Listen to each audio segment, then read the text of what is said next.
When I was trying to decide what I was going to do, I wanted to possibly go to school for education, but then it was just I wasn't really feeling like I didn't want to teach a high school. I didn't want to do anything like that. So with my natural progression of doing hair, I was excited, especially finding brands and finding coworkers and salons with support, that I could really dive into education. And I think when I taught my first class, obviously the nerves never go away. I feel like if the nerves go away, then you don't care. But yeah, I think once I realized I could do it, the education aspect of my career has made me such a better stylist. And also I think it's so important that as an educator, I also take part in education and I go to classes, and we were having that conversation about even if it's a not so good class or a class that you're not super into, you definitely learn from those just as much as you learn from the really beneficial ones. I really like going to classes that are put on by people, but I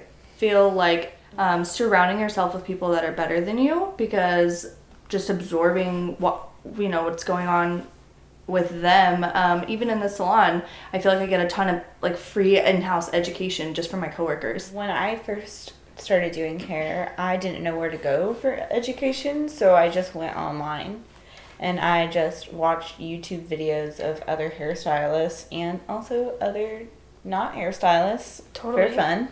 Yeah. That's how I learned how to paint hair. That's how I learned most of the stuff that I use now for like vivid colors and things like that, like just online, just whatever I could get my hands on, because it was free and easy and I could do it in my spare time, and not have to travel. Yeah, I feel like now we're like kind of spoiled, whereas before you'd have to really search out education and pay a bunch of money for it, but now you can get it on your phone like instantly. That's just great for ease of access, I mean, you're all talking about like sometimes you just don't have time or money to like go and do something, but you still want quality education. Like you don't just want to get online and like find something on YouTube and it's just some random person, which is great, but sometimes you want that like quality education that you're going to pay like thousands of dollars for, that you have to like physically go to, and then you'd have to get a hotel, and then you'd have to like pay for food, and